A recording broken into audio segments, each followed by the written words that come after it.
And that's so true. We think that trust is just this innate thing, right? I'm going to trust you. Here's all the access to everything you need. Level one is hand over hand. We're doing something together. Level two is like, hey, take that out of your own mind, like take that off of your plate. You will be amazed at what you can do with your time and your brain to move your company forward, whether it's sales or networking or.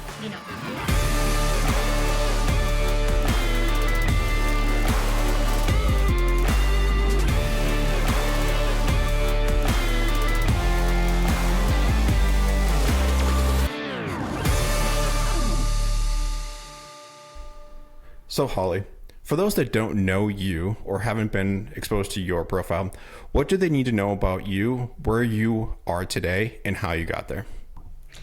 Well, today I am an executive assistant, and so I get to work with small business owners. I help them get up out of the weeds, right? I help them get their headspace back. I help them do what they do best for their company, for themselves, and um, that's where I am today. I got here by being a business owner. Actually, I this is my second business. I was a daycare provider before, so I ran a daycare, and then got into this executive assistant world, and it has been great.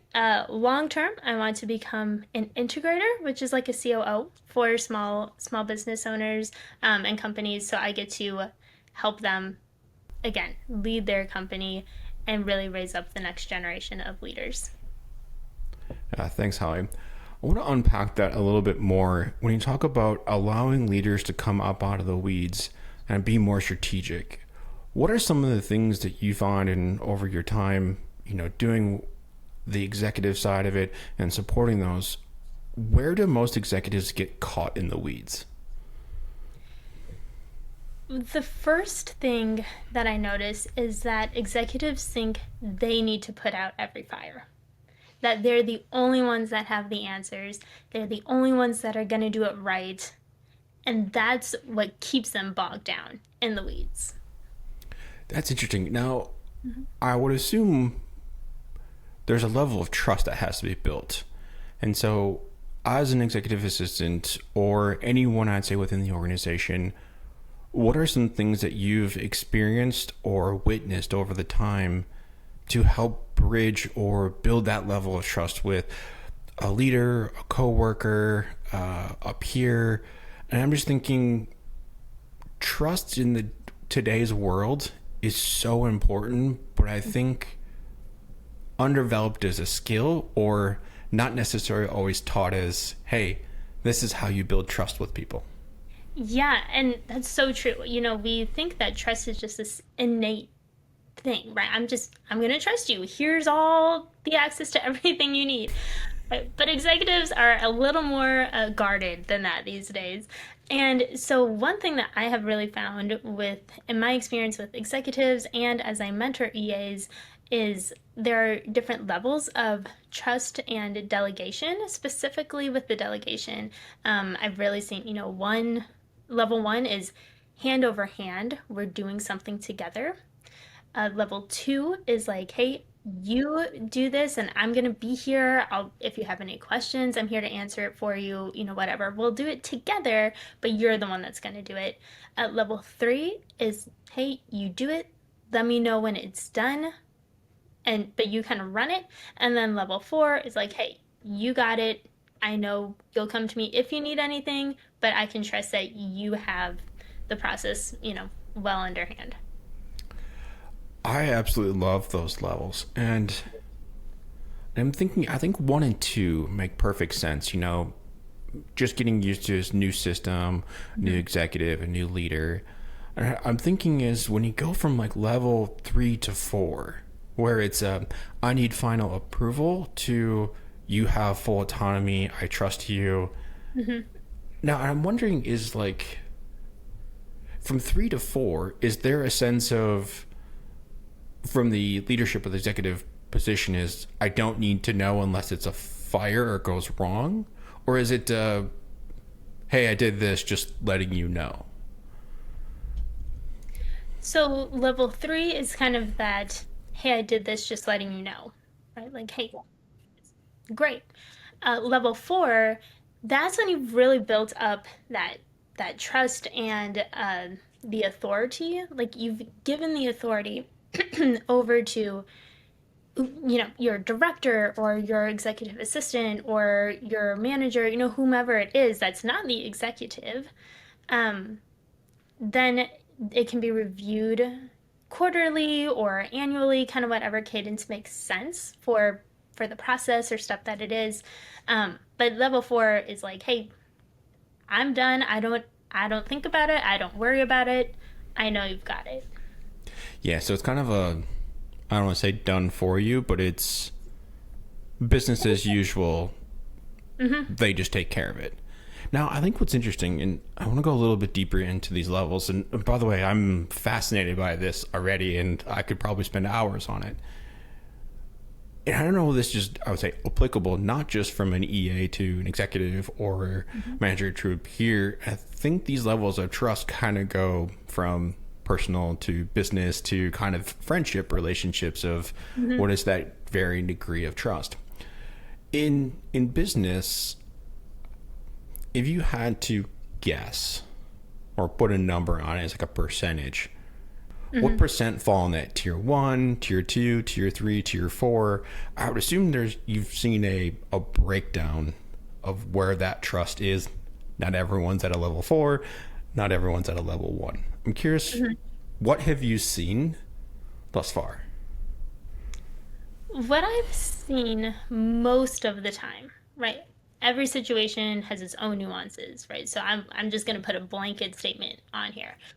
But most of the time, those levels come with time and reps. And so, level one, those are like your onboarding days. Like you're first getting to know each other, you're figuring out how communication works between the executive and their assistant, or the team, whomever. They are getting to know how things are getting done. And so those are your first baby steps. Level two often depends on the individual who's doing it, how comfortable and confident they're feeling as they're going through the process, as they're, really getting familiar with the steps, learning to have it down like the back of their hand. Um, the percentages really, it's hard to kind of put a percentage on, because the time frame is so different for everyone across the board. Um, Small business owners often like to stay in that three slot where, like, hey, I want to know that this is getting done. There's just so much that is so tightly knit in a small business that being at a level four feels like like there's a real mental block for small business owners when, like, their actual livelihood, like food on their kids' plates, is on the table. And so that's a lot harder of a thing just to completely let go. Whereas if a company has been established for quite some time, their team has been working together for a while, they really know each other. That's when the level four I've seen come into play and just like flourish. Small business owners often are at that three, That's interesting. 70%. Yeah. Yeah. You mentioned on small business owners and kind of that few go from that level three to level four. Do you see or feel that mental block, barrier, bottleneck, if whatever you would like to call it, is the difference between them going from a survival to a thriving? In a sense of, if a leader, an owner, I'll call it a senior leader of any size or nature, if they could let go and do allow people to get more to a level four, Hmm. do you think that would gain significant performance, not only from I'll say the executive of the person, but the company as a whole? Yes, I do. Okay. And I've seen that with companies, with executives and owners specifically, when they let go to someone who is fully competent, right? Like you're not going to give level four to someone who still needs training or has questions, like you're not going to get to that point. But when you hand it to someone and you take that out of your own mind, like take that off of your plate, you will be amazed at what you can do with your time and your brain to move your company forward, whether it's sales or networking or, creating new products, whatever it is. That is what you started the business for. Like, you didn't start it to invoice people, for example. You I started don't it think to, anyone likes, I mean, we all need it, but I don't think anyone likes, like, oh, I love invoicing or accounts payable. yeah, If anyone's listening no to this in one. accounts payable, bless you. You are amazing, but that is a rough space to be in by all means. Exactly. Right. So then when owners, founders especially, get to that point and they're like, okay, I have to make a conscious decision to let go of this and let my assistant or whomever own that part, they get the time back to do what they started the company for. Yeah, they're so true of, I hear so many founders, CEOs, presidents, owners, and I always get, I don't have enough time, Mhm. or there's not enough time to do this, or not enough time to do what I want. And to your point, a lot of the times, as a third party outside looking in, I find that it's not that they don't have time. Is they're not letting go of the things that they shouldn't be spending their time on Mhm. to free up time. So, kind of along that lines, I think as much as it is as being executive assistant or someone that has to build those levels of trust, what is the thing that you tell your clients or executives, founders that you work with is it give trust first or is it earn trust to get from 3 to 4 or 2 to 3? It's a mix of both. You have to give some trust to start, even just start working together, right? You have to, for example, let's say email management. You have to trust me in your inbox. If there are emails that you don't want me to read, then this may not be the right spot. Right? You have to trust me to be in there to see behind the curtain. So there is a level of, you just have to be willing to give trust, Yeah. you know. But then with some of the processes, and specifically like process improvements, that often comes as earned trust, right? You have kind of proven your ability to identify where things could be more efficient or how we can make things better, just different ways to level up. And then you've had a little bit of time with the trust you were given, that now you can, grow that seed of trust gets to grow. Yeah, it's so true. You know, it's not a light switch. It's kind of like you said, it's a seed. Right. It grows and it Mm-hmm. slowly accumulates over time. And I keep going back to this, time and trust aspect. And I think, in your line of work, you've probably seen it. You have virtual assistants, you have, assistants in person, and there's such a variety of, resources that you have to gain back time. Any thoughts on what works best in your experience, or I'd say watch outs, things to kind of say, hey, that doesn't work very well. We've tried it. Um,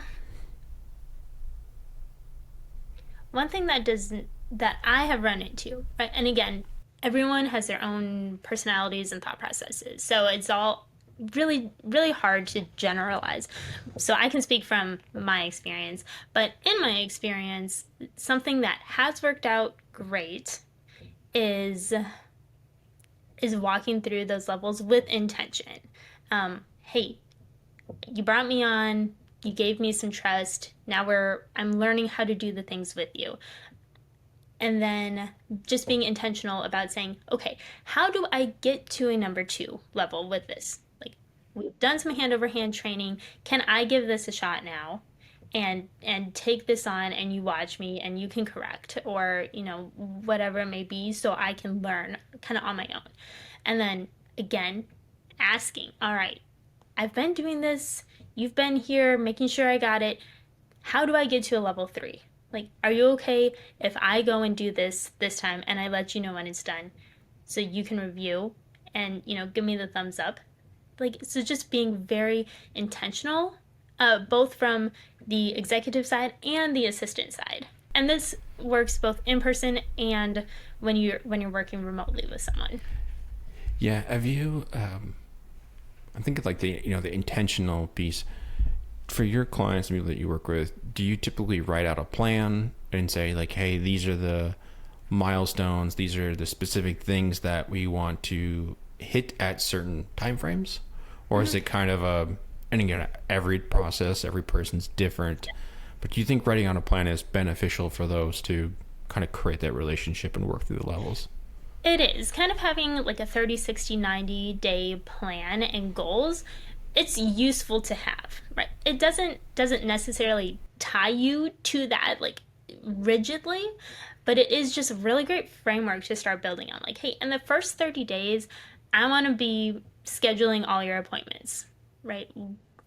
At the end of 60 days, I want to, maybe the first 30 days is I want to color code your calendar. And then at the end of 60, I'm handling everything in your calendar. Like, you don't need to worry about it anymore.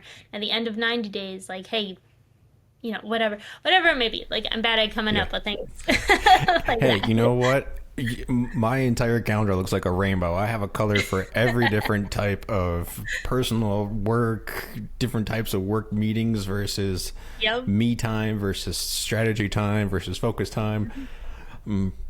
Probably a little overboard, but it works. So, obviously, you're doing this executive in the coaching piece of it, and I think that is a highly undervalued resource in the aspect of is not necessarily of the person, but it's what that individual can do to Hmm. the folks around them and how they support to buy back time. Hmm. And I think there's plenty of books out there, like buy back your time and a lot of different pieces of it.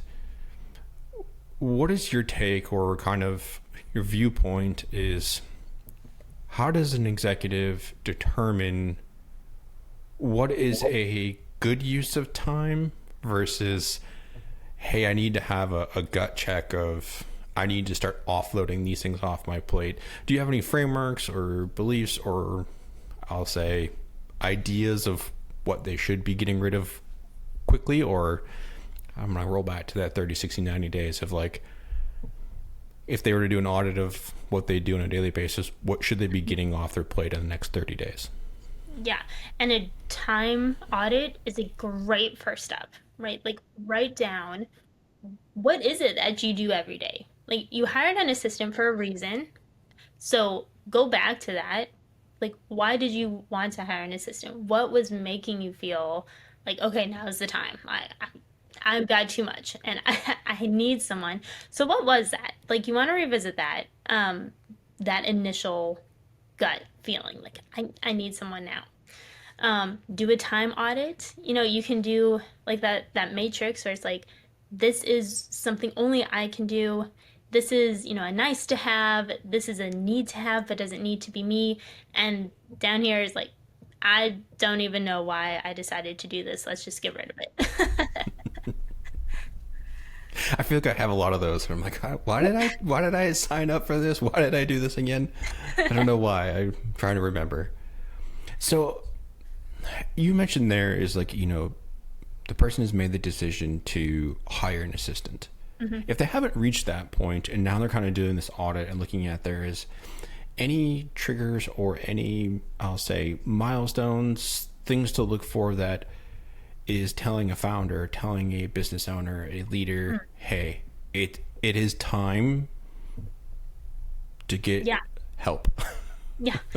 Um, a general feeling that I typically have is, hey, if you're spending 50% or more of your time doing things that you don't want to be doing, like that might be time to hire an assistant.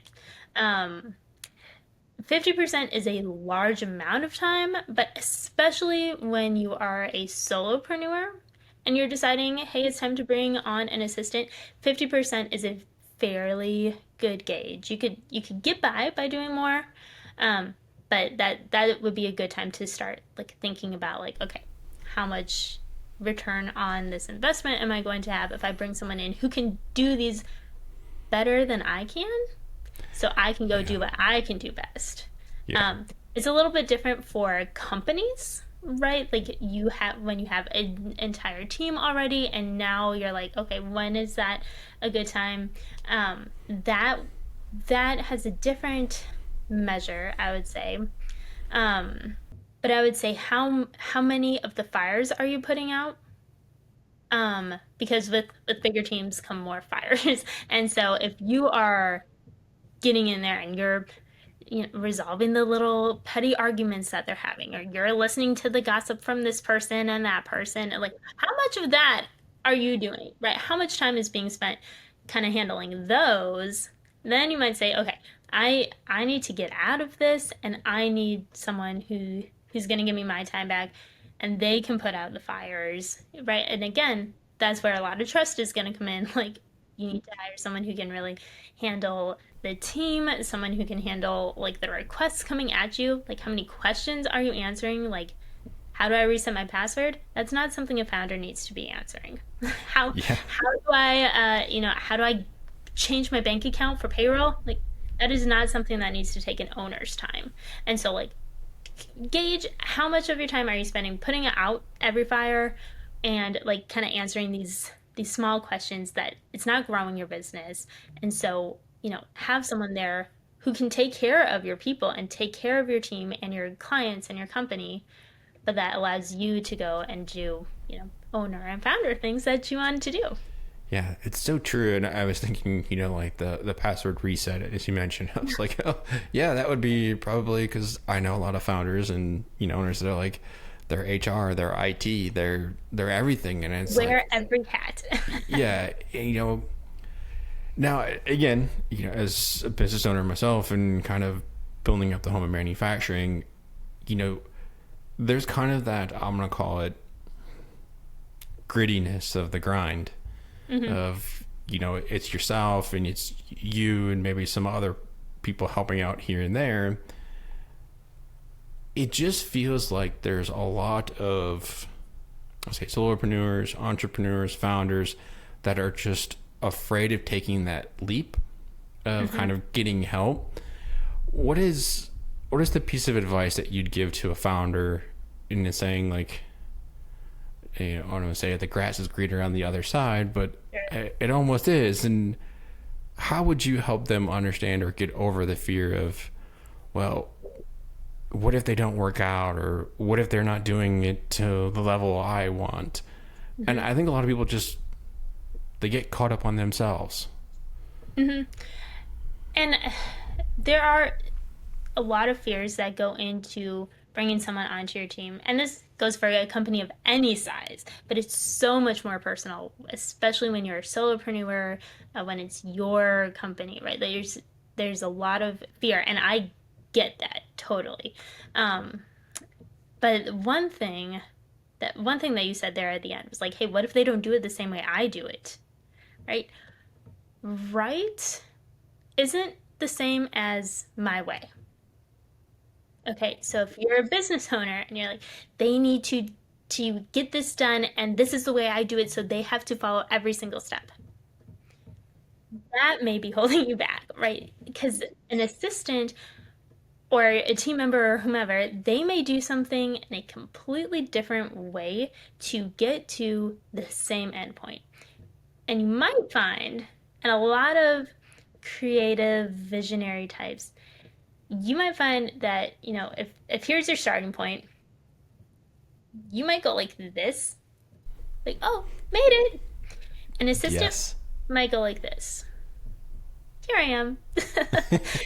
Yes. I feel like that's my life in general. It's just kind of like all, two steps backward to go three steps forward. It just kind of feels like the natural course of how things happen. Yeah, recently. yeah. And so, when you bring in another professional that even if you bring in someone from a completely different field, that sometimes is actually a strength, because they have a completely different lens that they're looking at your business through, and they might have different recommendations on how to improve, whether it's something like an internal process on how you do things, whether it's something that's client facing. They just might have having a different lens that you're looking through while you're still looking at the same goal. That can actually really be a strength. Yeah, absolutely. Mm-hmm. So I'm gonna shift gears slightly here and kind of go into a little bit of a different space. You said that your previous business you had run was childcare, daycare, and I want to see how you feel or where you see the connections between childcare and being the right hand or the, I'll say, go getter for a founder. And this isn't to poke fun of them, but I'm adventuring to guess is that there's a lot of lessons that you learned in childcare and teaching along those lines that are very transferable to working with us high maintenance solopreneurs that are very stuck in our ways. I have a 3.5-year-old, so I'm right in the middle of no, daddy, you're not right. I'm right. Huh? It is so similar.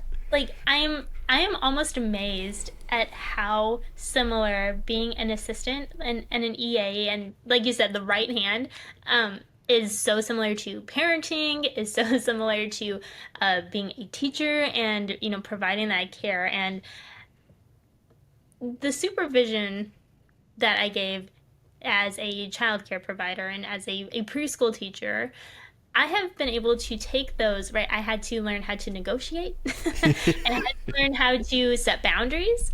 I had to learn how routine made everybody's life better.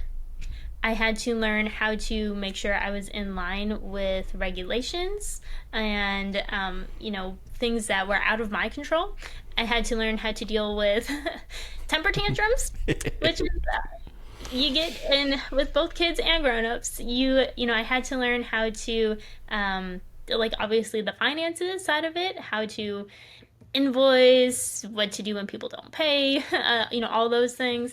I had to learn how to play my game, right? And that has all of that has shifted into being a right hand for an owner.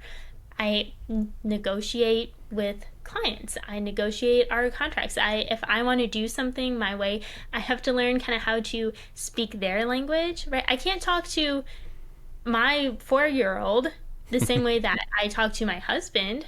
I have to speak her language, right? Yeah. Like preschoolers have a different language and level of communication, and I have to talk to owners the way that they're gonna understand. Right? It might make total sense to me, and I'm like, well, why are you not getting this?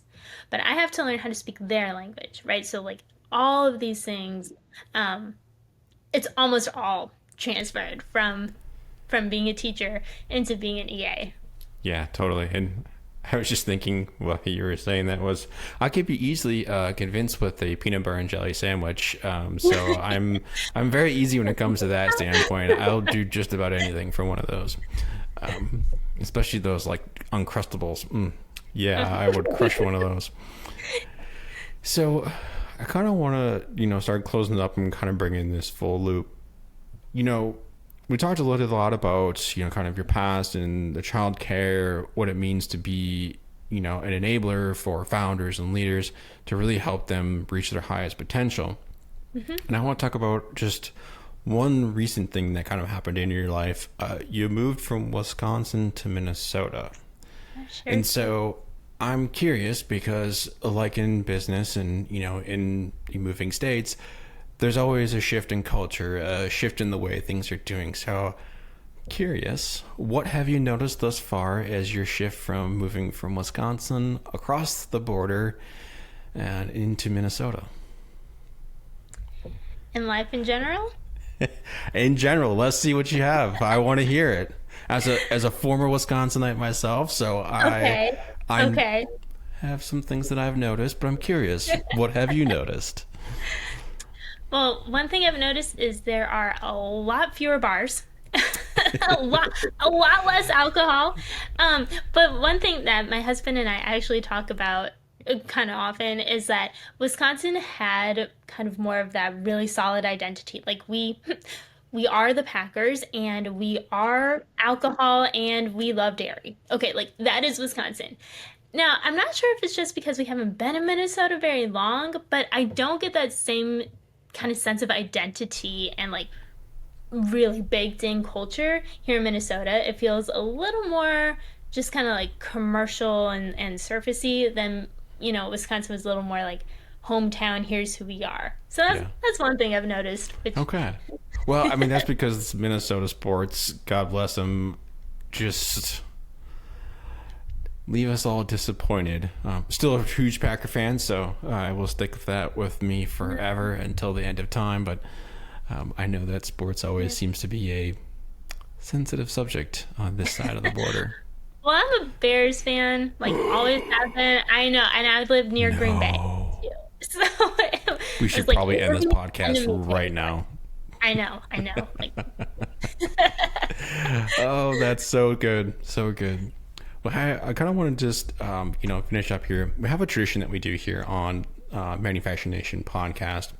Our previous guest always leaves a question for the next guest, not knowing who they are. So they just leave a question for that. So I'm going to go ahead and read the question from our previous person.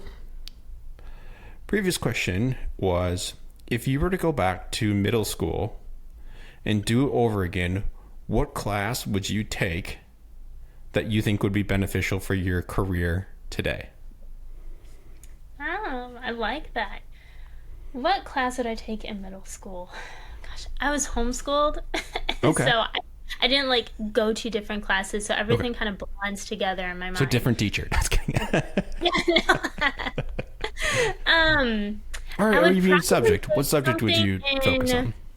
yeah, I would probably want to take something more in line with like leadership communications. I don't even know if they have that in middle school, but like that would have helped me learn how to speak more clearly with people. And yeah, that would have been probably a really great skill to have in any career, but especially as an owner and now as someone who works with owners, kind of learning how to speak with authority while still, having space for negotiation and like you're not always right, but you can still have authority, something along those lines. Yeah, I think that's so interesting, especially in middle school. It's kind of like I